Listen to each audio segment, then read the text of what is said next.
Are you NEET UG aspirant? आप 11th में हो, 12th में हो, नीट का प्रिपरेशन कर रहे हो, क्या आपका ये स्टेज है? या तो फिर क्या आप पेरेंट हो जिनके सन या डॉटर अभी नीट यूजी का प्रिपरेशन कर रहे हैं?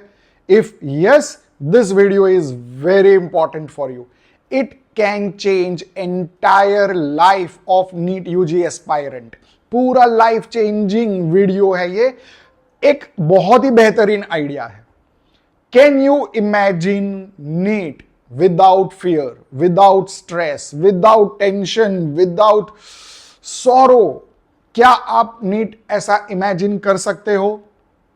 आप बोलोगे ये तो पॉसिबल ही नहीं है. बिल्कुल पॉसिबल है, बिल्कुल भी पॉसिबल है. कैसे पॉसिबल है? Let me tell you. It will also be a NEET with equal opportunity to all. हर किसी को इक्वल अपॉर्चुनिटी मिलेगा कंपीट करने का. हर कोई एक ही लेवल पे, एक ही फील्ड पे कंपीट करेगा. कैसे हो सकता है? अब हमको अभी ये तो पता ही है कि एनटीए जो अभी नीट कंडक्ट कर रहे कुछ साल से, उसमें ऑलरेडी जो पेपर्स है वो नीट के जो एनसीईआरटी के टेक्स्ट बुक है उसी में से ये पूछ रहे हैं. जो भी नीट के पेपर्स है, आप कोई भी पेपर देख लो, आप उसको एनसीईआरटी के टेक्स्ट बुक में फाइंड आउट करो, आपको आंसर वहीं पे मिल जाएगा. और most of the teachers, students जो लोग नीट दे चुके हैं, जो एआईआर रैंक ला चुके हैं, वो लोग काफी बोल रहे हैं कि जो नीट का पेपर है वो एनसीईआरटी टेक्स्ट बुक से बनता है ना.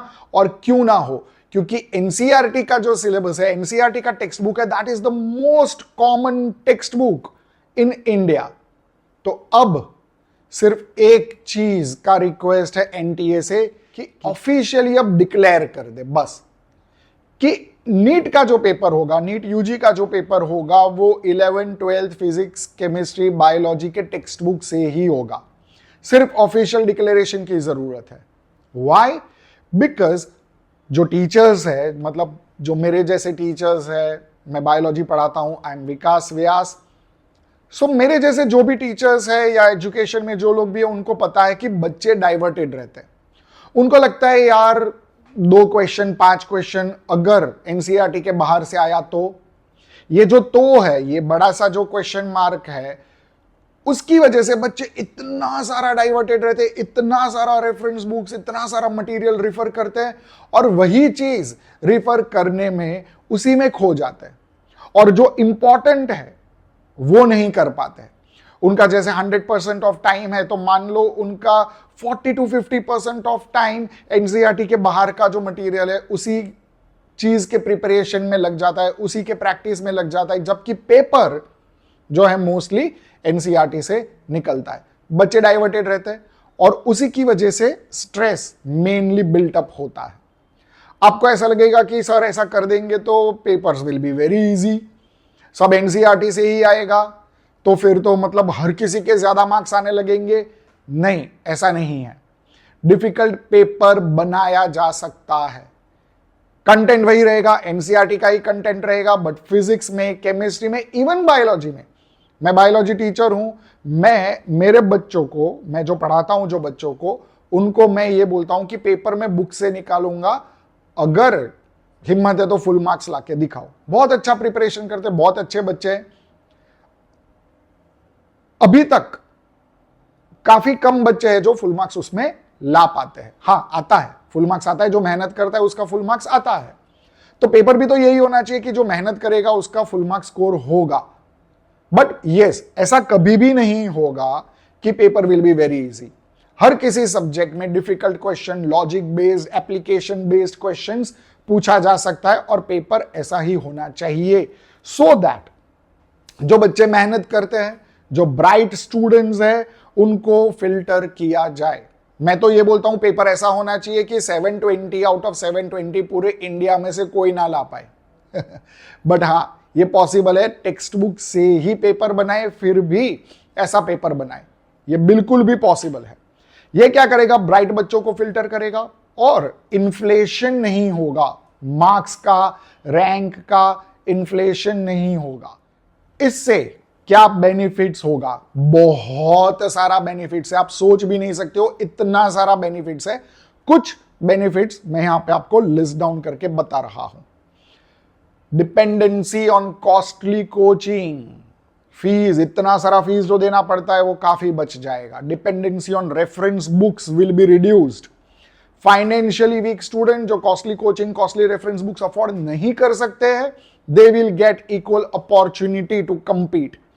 स्ट्रेस काफी डाउन हो जाएगा, सुसाइड रेट्स काफी डाउन हो जाएगा, क्योंकि बच्चों को पता है एनसीईआरटी प्रिपेयर करना है, अच्छे से प्रिपेयर करेंगे बच्चे। रेगुलर स्कूलिंग विल इंक्रीज, आपको पता है मैं क्या बोलना चाहता हूं इसमें।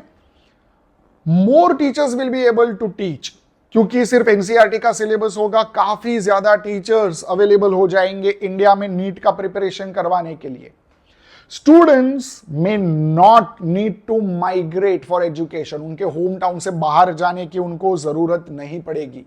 काफी कुछ बच्चे होते हैं जो 9th 10th से ही प्रिपरेशन स्टार्ट कर देते हैं नीट का, उनको भी ये जरूरत नहीं पड़ेगी, वो 11th से ही 11th का प्रैक्टिस स्टार्ट कर सकते हैं, नीट का स्टडी स्टार्ट कर सकते हैं।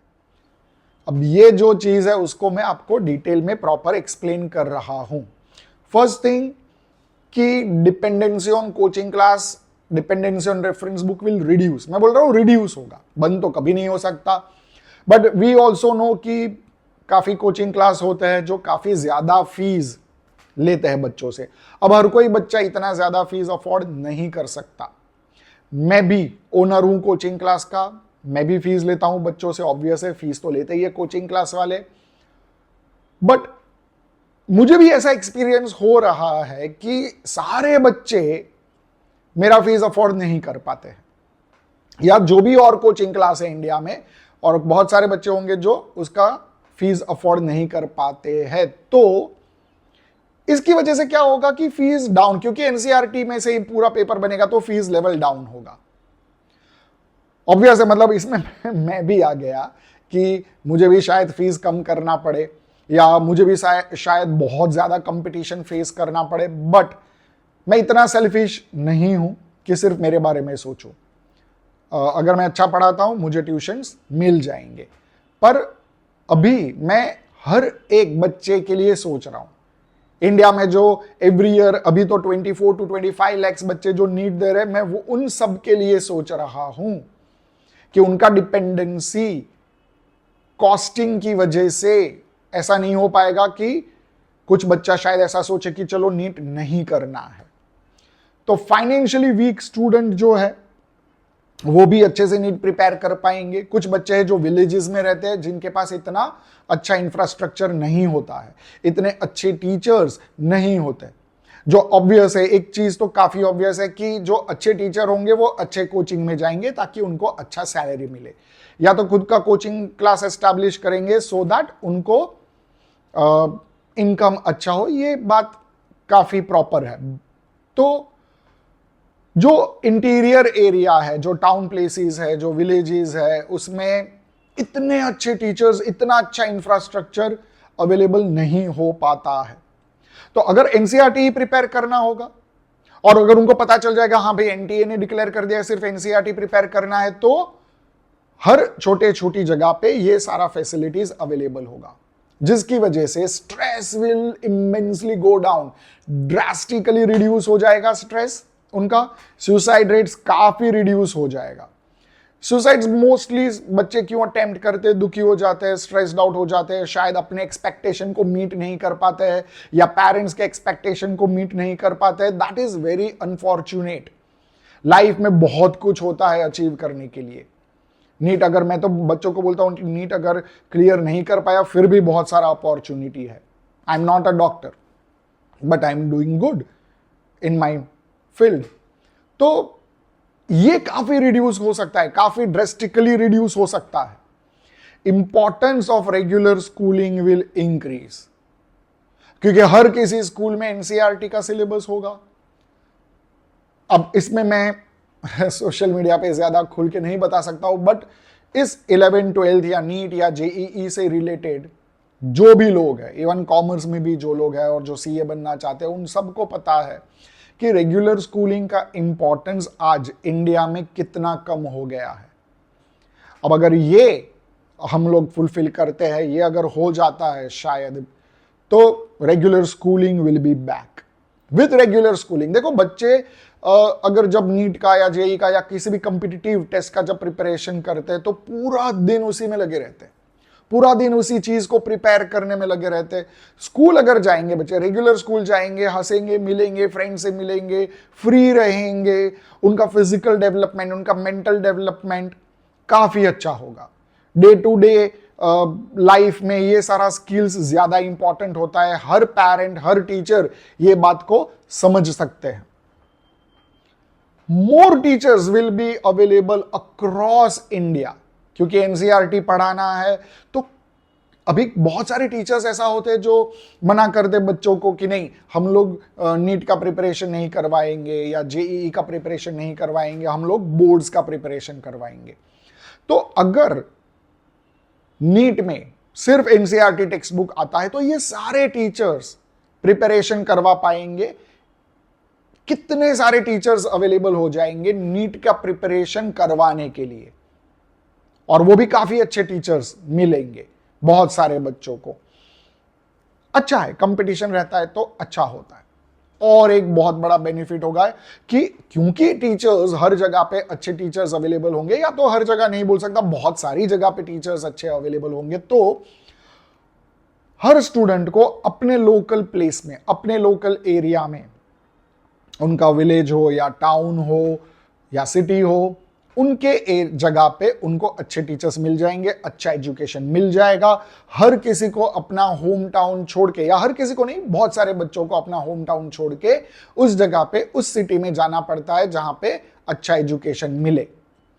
इसकी वजह से क्या होगा कि उनको अपने होम टाउन में ही मिल जाएगा, मम्मी डैडी से दूर नहीं रहना पड़ेगा, फैमिली से दूर नहीं रहना पड़ेगा, घर में रह के घर का खाना खा के अच्छा प्रिपरेशन कर पाएंगे, नीट अच्छे से कंपीट कर पाएंगे, और उसकी वजह से भी उनका परफॉर्मेंस इंप्रूव होगा, स्ट्रेस लेवल काफी डाउन होगा। अभी ये ट्रेंड कुछ सालों से हम लोग देख रहे हैं कि बच्चा जब छोटा होता है, 8th स्टैंडर्ड या 9th स्टैंडर्ड या 10th स्टैंडर्ड में होते हैं बच्चे, तभी से प्रिपरेशन स्टार्ट कर देते हैं कॉम्पिटिटिव टेस्ट का। अब जब उनको पता चलेगा कि नहीं 11th और 12th का एनसीईआरटी का सिलेबस ही आएगा नीट में, तो स्ट्रेस लेवल डाउन होगा, 8, 9, 10 से प्रिपरेशन नहीं होगा। 8, 9, 10 का जो बेसिक्स उनका है वो बेसिक्स भी अच्छे से वो लोग पढ़ पाएंगे, बेसिक अच्छे से क्लियर कर पाएंगे, स्कूल में जाएंगे, खेलेंगे, बच्चों के साथ बातें करेंगे, एक्स्ट्रा करिकुलर एक्टिविटीज में पार्टिसिपेट करेंगे, और 11th की पढ़ाई 11th से ही स्टार्ट करेंगे। ये बच्चों के ओवरऑल डेवलपमेंट के लिए काफी अच्छा रहता है।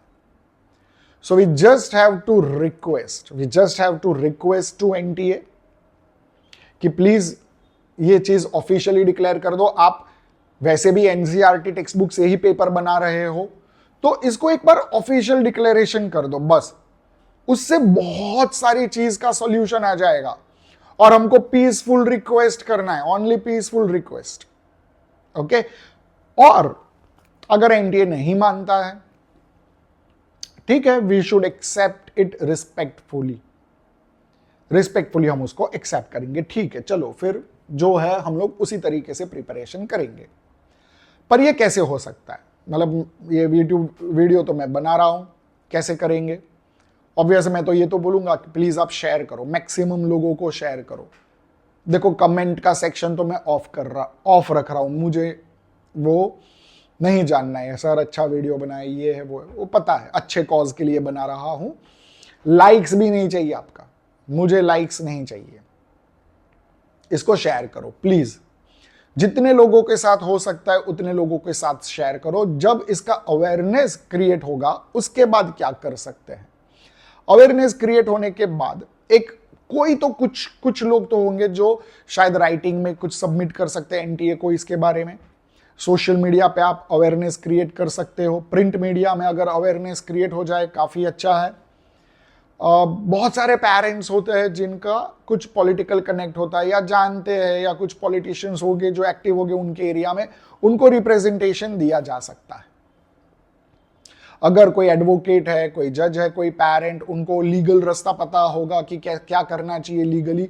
तो अगर मुझे तो लीगल चीज़ में ज़्यादा पता नहीं चलता है, बट अगर कुछ पॉसिबल है तो सुप्रीम कोर्ट को या PIL या रिक्वेस्ट, आई डोंट नो क्या हो सकता है, बट लीगल रास्ता क्या है ये करने का, वो लीगली भी अप्रोच कर सकते हैं और सुप्रीम कोर्ट डायरेक्ट कर सकते हैं NTA को कि हाँ ये इस तरीके से अगर जाएंगे तो अच्छा होगा। मैं एक और बार रिपीट कर रहा हूं, पेपर इजी नहीं होना चाहिए, पेपर डिफिकल्ट होना चाहिए, हर किसी को इक्वल अपॉर्चुनिटी मिलना चाहिए, स्ट्रेस रिड्यूस हो जाएगा बच्चों का काफी। और इस तरीके से हो सकता है आप लोकली आप अपना व्हाट्सएप ग्रुप या टेलीग्राम ग्रुप आप बनाओ और उसमें ग्रुप में से बहुत सारे लोग होंगे जो कोई लीडरशिप ले सकता है इसमें कि हाँ चलो हम लोग इतना रोल प्ले कर देंगे और हम लोग ये जो भी मैंने 5 वेज बताए, हो सकता है इससे भी काफी और रास्ते निकल आए। ये तो जस्ट मेरा एक थॉट है, बट इससे भी ज्यादा रास्ते निकल आएंगे और आप इसको इंप्लीमेंट कर सकते हो। Hopefully this get through. Bye for now. I'm Vikas Vyas and I teach in Medishvi Educators, Ahmedabad. Bye. Happy NEET.